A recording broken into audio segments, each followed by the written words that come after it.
How's it going, guys? I'm back again on typewriters. So last time we were on origins, and it was very interesting knowing that all the Greek alphabet, the Egyptians, the words on the temples. It was very interesting. So now we're going to the next chapter.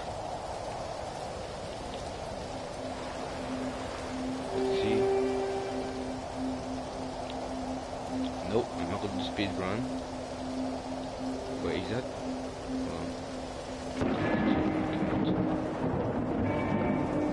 Let's see. Do not go down there. I don't want to speed. I do not.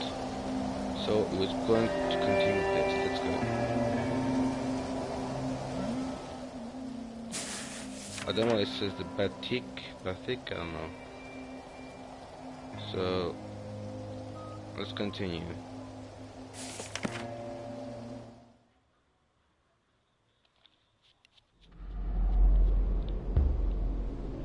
Alright. That's an A. That's the old words that was said on let's see,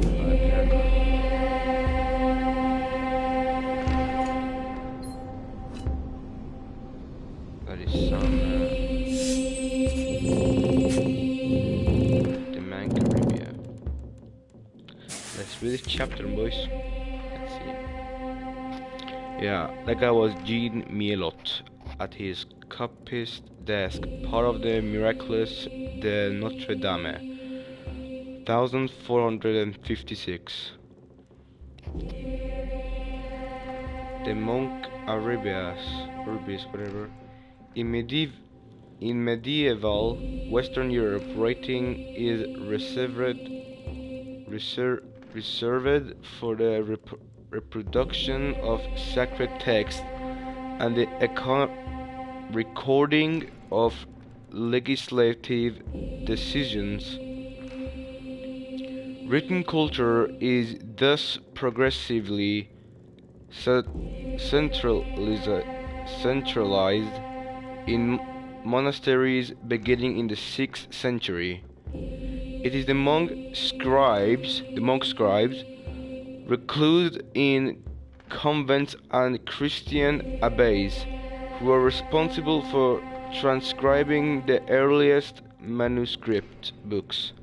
The texts are copied by hand on animal skin, parchment, and then recopied to ensure circulation. Within the scriptoria, a writing room specialized for monks, the scribes copied the text by means of a calame. A calame was a red or white-lead bird feather. Yeah, which is what he's holding right now.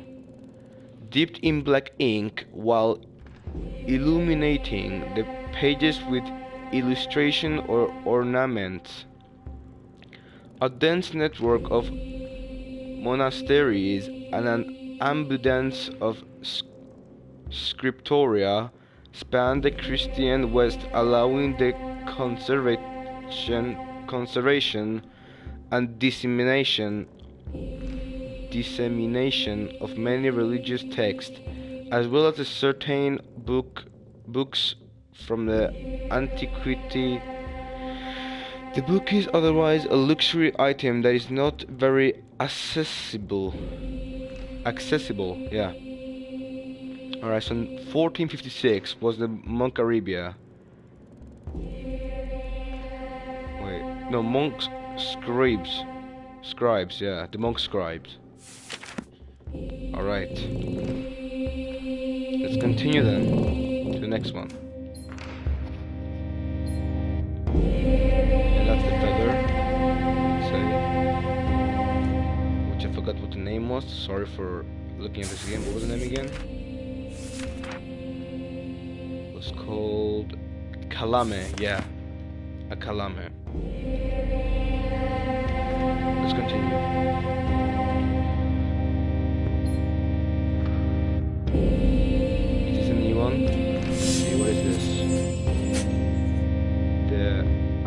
that. Let's just go.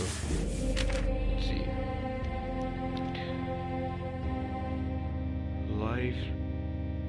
Live des Proverbes in Carolingian minuscule part of the Bible of the Kant. It just says Kant Religion, 835. Under the reign of Charlemagne,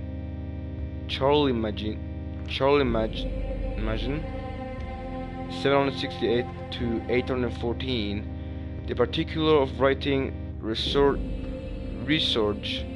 in Europe due to the administrative needs of the vast Carolingian Empire.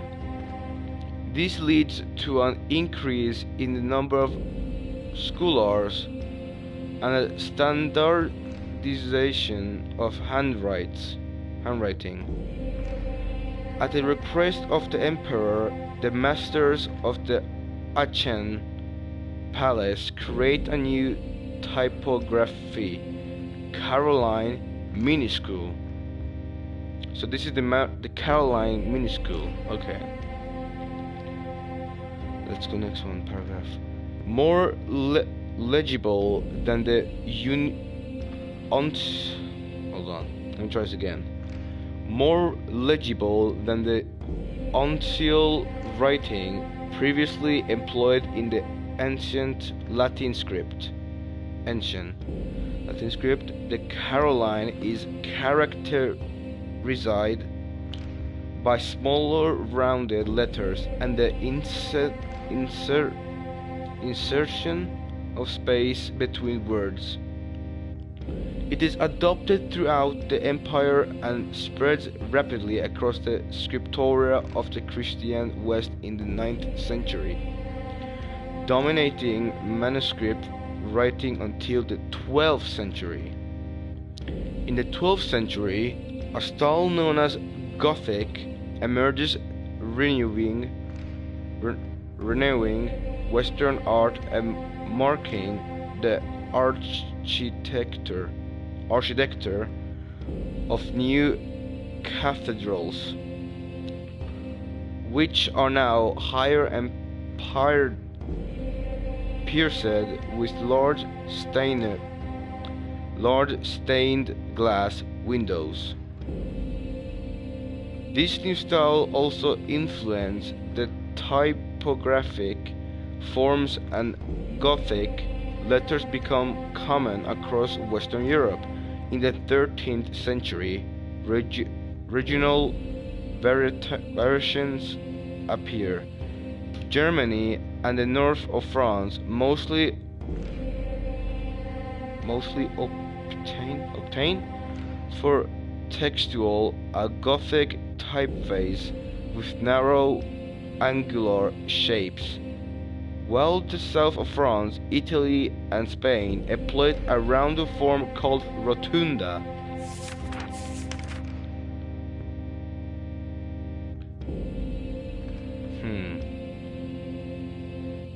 Under the reign of Carlomagne,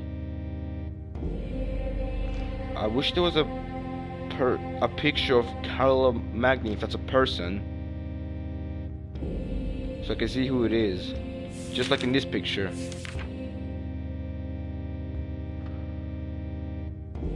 So let's see, 1456, 835.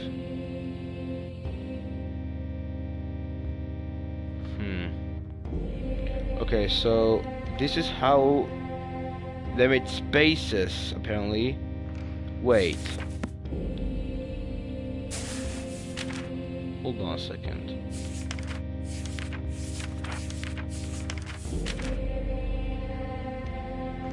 So the Latin alphabet didn't have space between the words. Just like the Greek alphabet in the years before Christus. Well, close. I mean, it says 538 after Christus. Yeah. So, okay, so I get it now. So at the year of, let's see. Yeah, more legible than the uncial writing previously employed in the ancient Latin script, the Catalan is characterized by smaller rounded letters and the insertion of spaces between the words. Okay, so they put spaces by the time that they changed Latin script.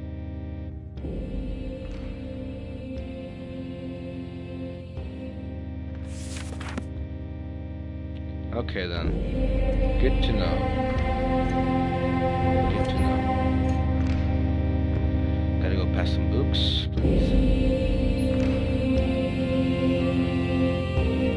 Get this work out of the way.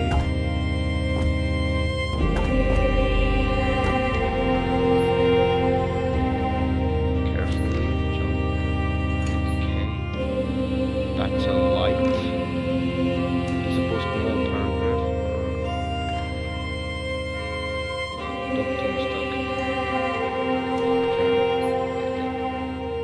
Alright then, that's one done.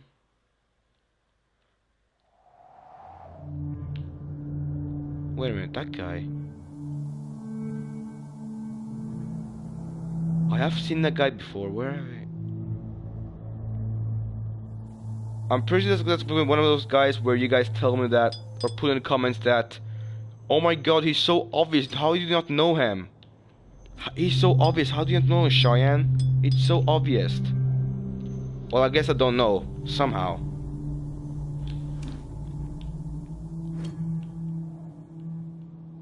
I can't read what's above him. But I can see it says Berg. Butenberg. So what?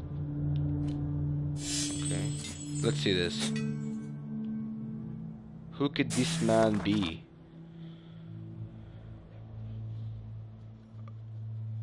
Johannes Gutenberg. Portain of Johannes Gutenberg. Johannes Gutenberg, huh? 1400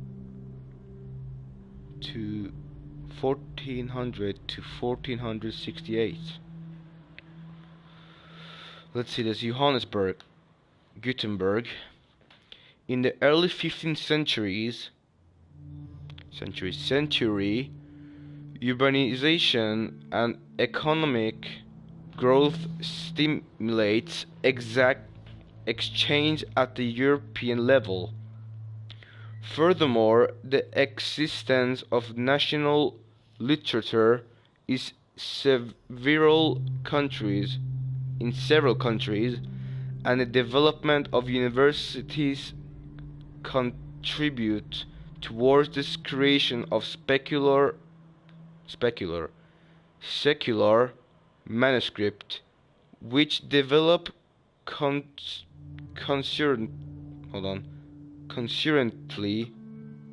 concertly with the increase in literacy rates. It is in this favorable context that Johannes Gutenberg invents the script press, the print press. Gutenberg, a prominent German goldsmith, receives the financial backing necessary to open a printing shop from banker Johannes Fust. While Gutenberg did not invent all of the process required for the manufacturing of a printed material, he combines a series of comparably advanced technology of existing printing techniques. In addition to the use of paper, a relatively relatively new material at the time, and the invention of special ink for printing. The main innovation is the production of a movable type system that makes pages setting quicker and the letters more uniform. With Gutenberg's invention, text can now be easier reproduced and disseminated, unlike the manuscripts that were previously the result of God damn it, I'm doing this wrong.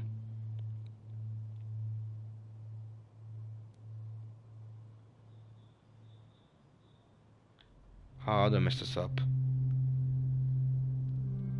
Manufacturer will remember.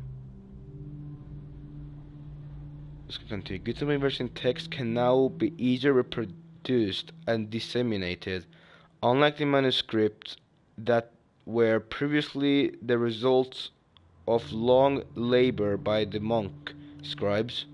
Needless to say, the invention is an immediate success throughout Europe. So he was the guy that I don't understand. I know that it says it right there, exactly what he did, but I don't really.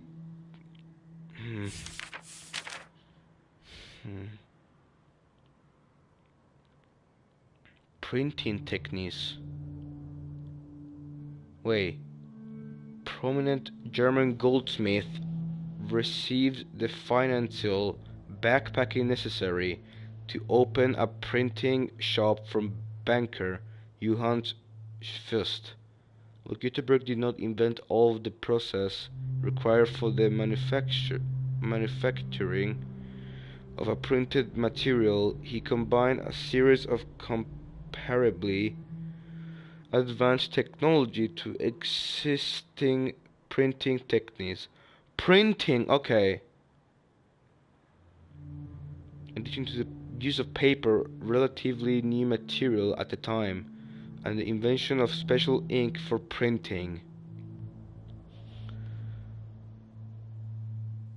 Movable type system that makes pages setting quicker and the lettering more uniform, which Gutenberg invention text can now be easily reproduced and disseminated, unlike the manuscripts that were previously the result of long labor by the monk scribe. Needless to say, the invention is an immediate success throughout Europe. So he printed, invention of the printing out paper that other people write. Hopefully that's what he's trying to say. Otherwise, I'm sounding like an idiot if I'm very wrong. And this is going on YouTube, so I don't want to sound like an idiot. Even though I've done that many times. Now, what is this?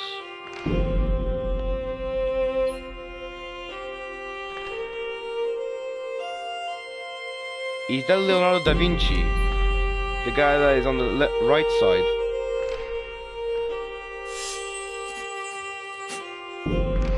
The movable type.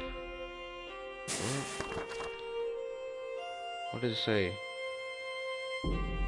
Okay, printing shop.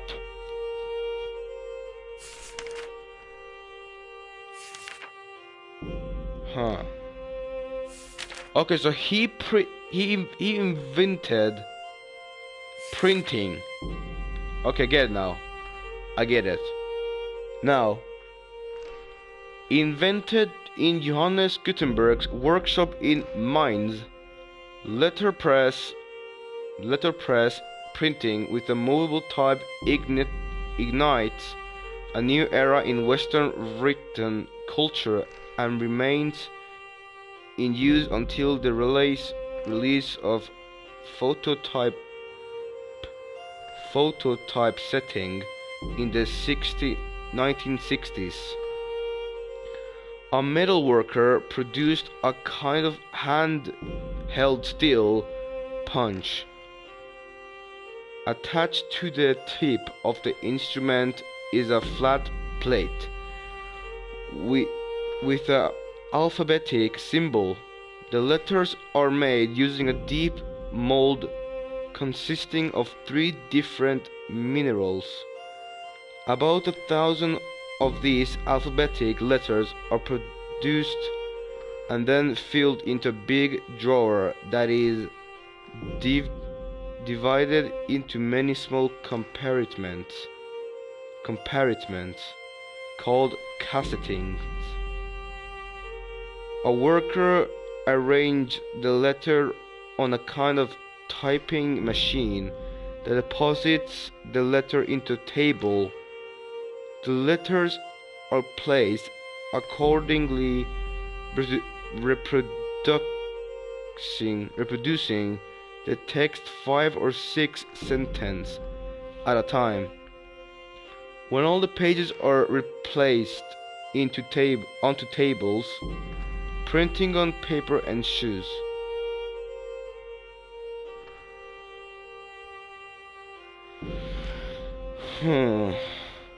Okay, let me think. Letterpress printing with movable type ignites a new era in Western written culture and remains in use until the release of phototypesetting in the 1960s. A metalworker produces a kind of handheld metal punch. I'm guessing that's the thing that the guy on the middle is holding.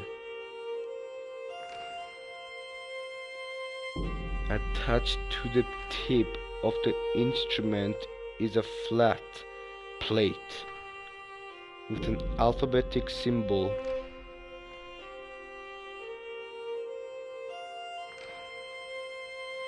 The letters are made using a deep mold consisting of 3 different minerals. About 1,000 of these alphabetic letters are produced and then filled into a big drawer that is divided into many small compartments called cassettings. Let me just search on Google what it is, just to make sure I'm not making something wrong here.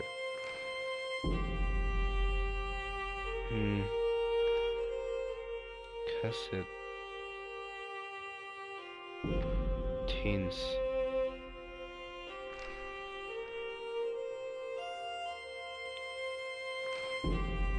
Okay. So cassettings is the thing that the person on the right... Wait. Yeah, that's the thing that the person on the right has in front of them. Okay, about 1,000 of these alphabetic letters are produced and then filled into a big drawer which the guy on the right has in front of him.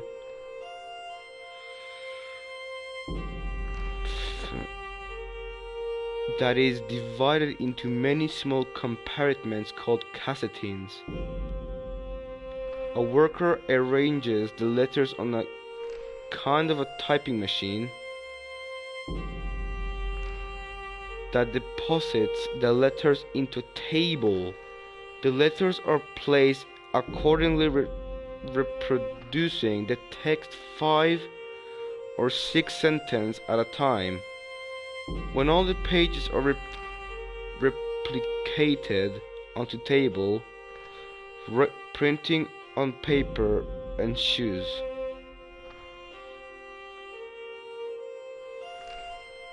Let me think. There's gonna be people watching this that are like 18, 19, and they're like, it's pretty obvious. While I'm here, even though I'm 16, I don't understand this stuff because I'm struggling to understand stuff. But the things...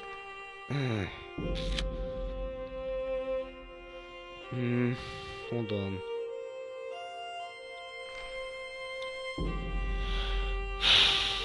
17th century.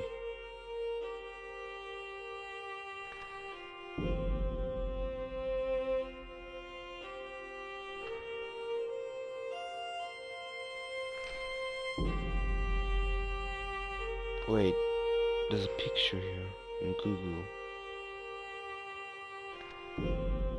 Is that making a form right there?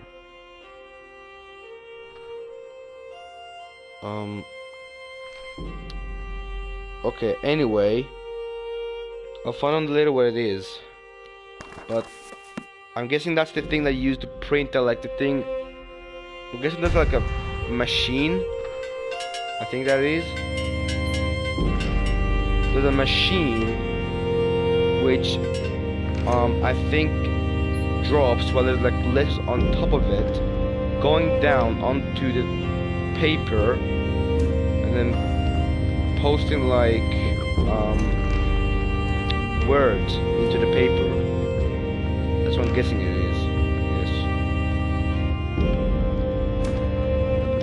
I missed it.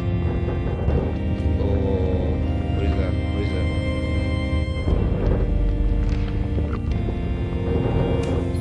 Down here, I guess. If that's lava, I swear.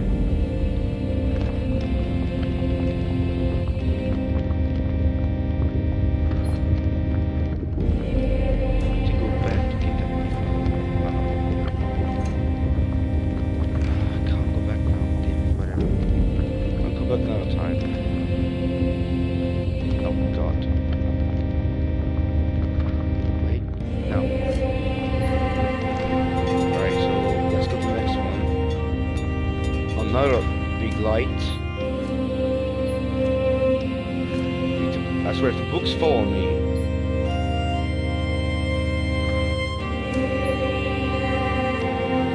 I don't think that thing on the left is nothing to do with. Okay, so now the paintings have, well, painted now. They're being black and white. The letterpress. Whoa! The printed doctrinal sans macule, Puy de Rutan, 1530. The letterpress, Gutenberg's movable type printing press, is particularly successful due to the use of special machine made up of a flat block of wood operated by a lever. This ensures that the ink is applied equally over the surface of the tablet and then pressed and printed eventually to the paper. Okay. So they put wait.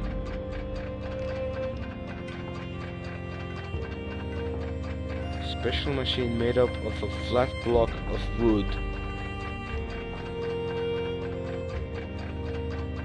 operated by a lever, the thing that's holding the guy pulling back. This ensures that the ink is applied equally over the surface of the tablet, the thing that's falling onto it. Okay,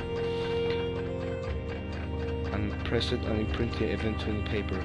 Using paper imported from Italy is both inexpensive and essential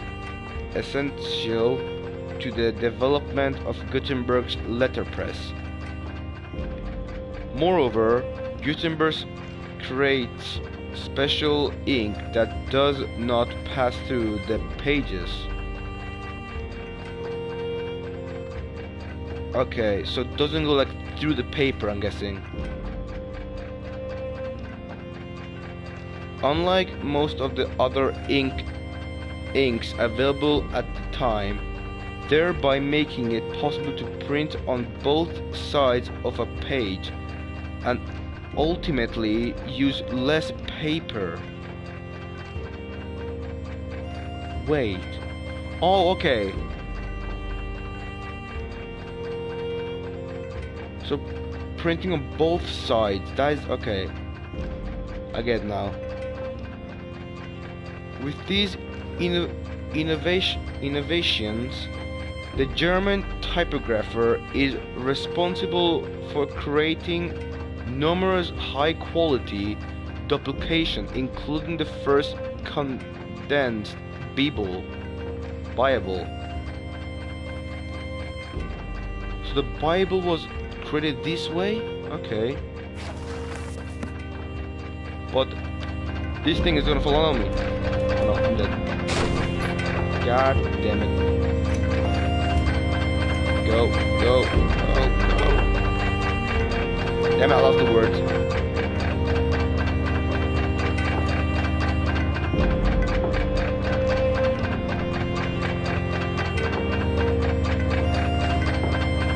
Let's go up. Okay.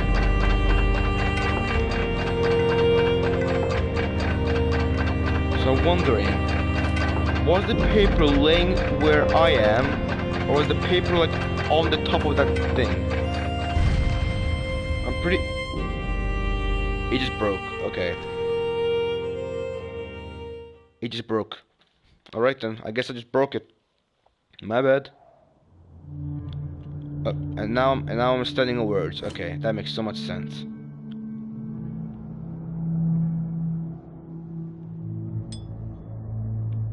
Oh, I'm supposed to spin, okay. Please tell me you fall down.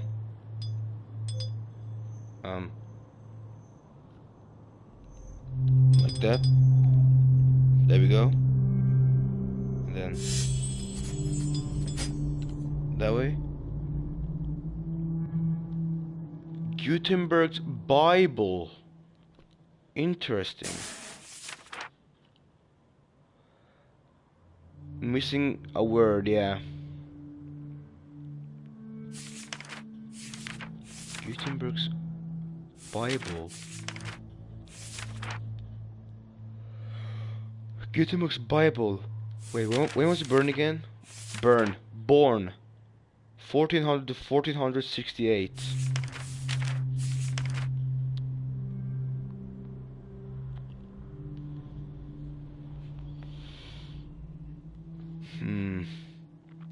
Bible 1300 to 1394 to 1446.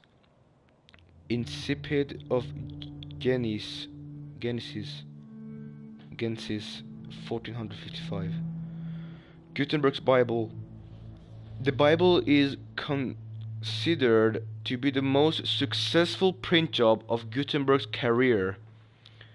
The book is composed of 641 sheets divided into 66 books.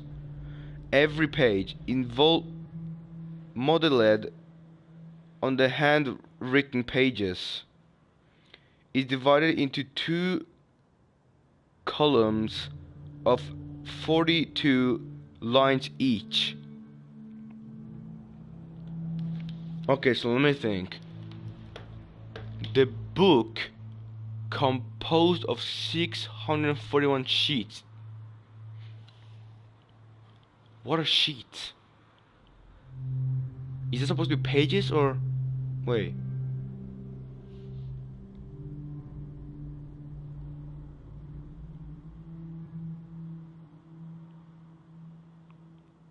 Paper. Okay, so that means just paper basically. So sheets 641 pages basically. Divided into 66 books.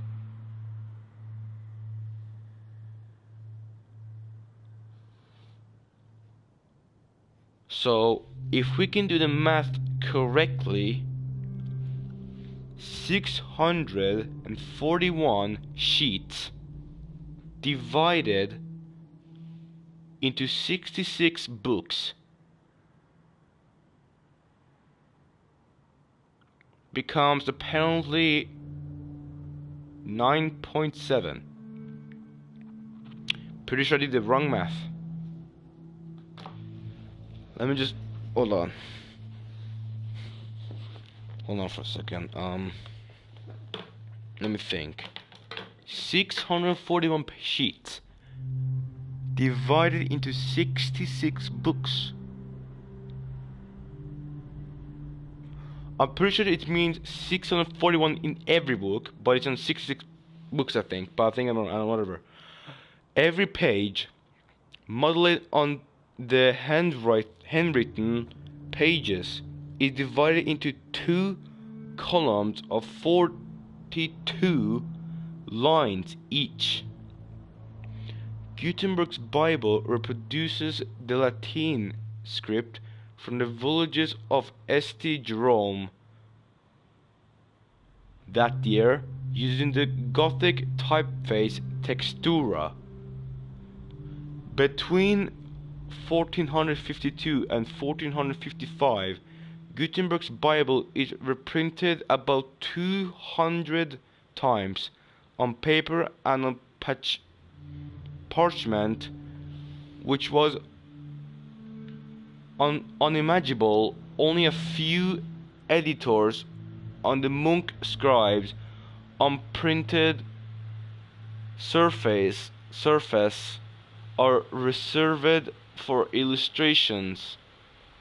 The works of this period between the medieval manuscripts and early modern prints are called incunabula.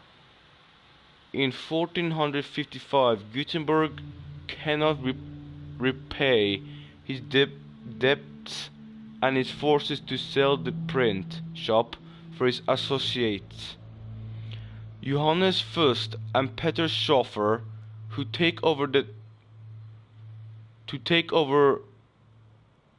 thereafter, when Gutenberg dies in 1468, he fails to witness the ongoing success on the movable type printing press and its revolutionary and rapid spread throughout Europe. Okay, 1460. Okay. Yeah, it was unfortunate that he didn't realize what a success it was.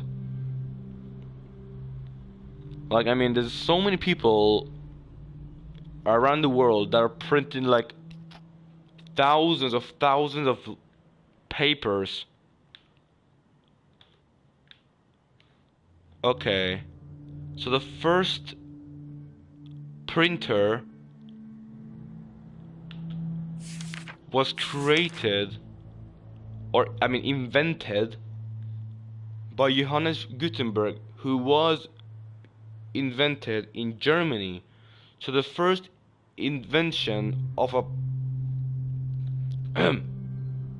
printer was in Germany. Okay, so I didn't know that, but now I know. Good to know. Well, time to continue.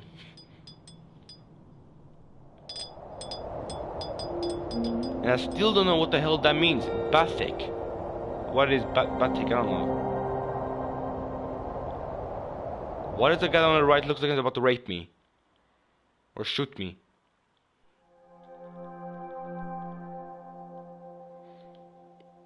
Gothic. 8th century to 15th century. Alright then. I wanna do that again. I know I forgot it later.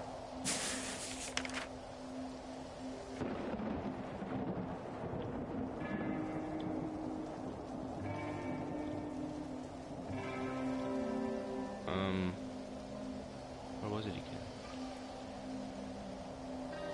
Let's go there. Maybe it was there, I think. Yeah, I think it was there. Let's do this again. I don't care about the best time.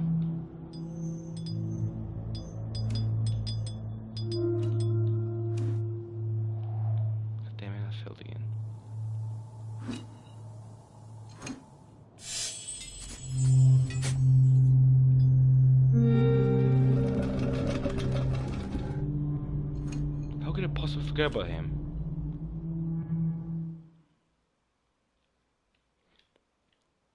I mean, the most young people know is the fact that every person who was important to this time of year, where like people who were known as in, what the hell am I doing? On the books that we have today, right? Most people or kids know other people by realizing that, yeah, look, he has a long beard. That means he's known for something. Legit. Jump there. No, I missed it. Okay, I need to hold R. There we go. Okay, I made it. Get to that. Hopefully I got the last letter, or no, it wasn't. Just got a trophy. Let's just push this thing onto that. Wait for it. Now.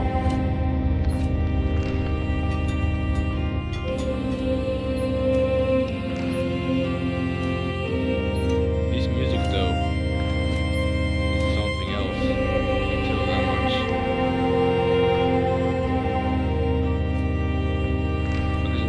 Of this game makes more sense than GTA 5. Like really. Go on. Go on. No. Go on, let's watch. There we go. Let's go. There we go. So those are letters that was created by this time, huh?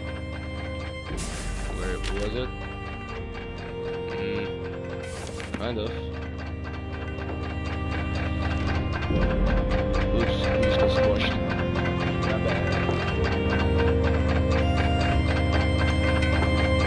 Go.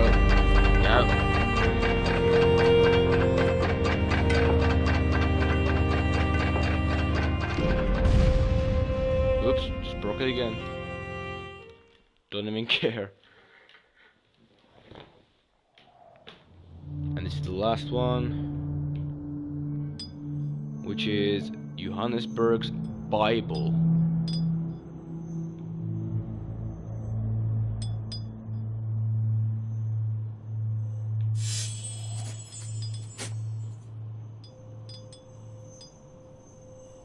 And that's done. There we go. If you could push this thing, please. I got all the letters. And I can't push that thing. Why can't I push that thing? God damn it.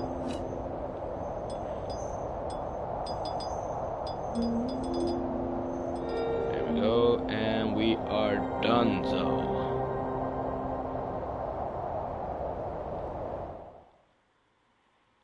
Alright, then that was done. I got all the letters. Let's continue.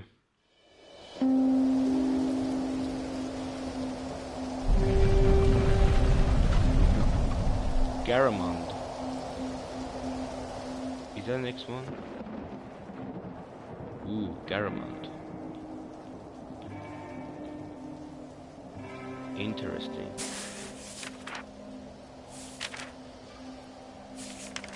I'm just gonna look over the page because you can see slightly.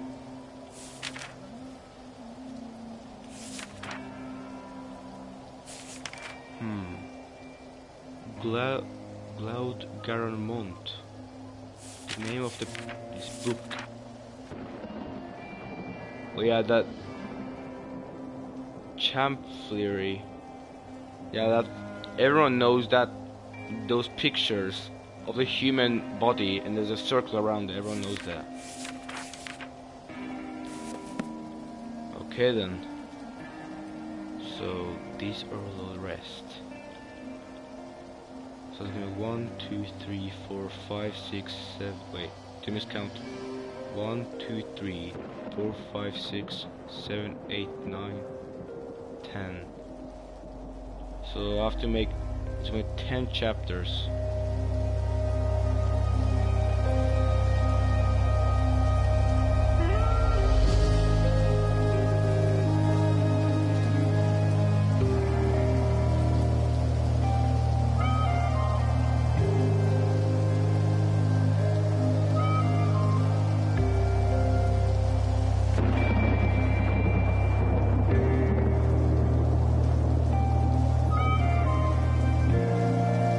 Tower light.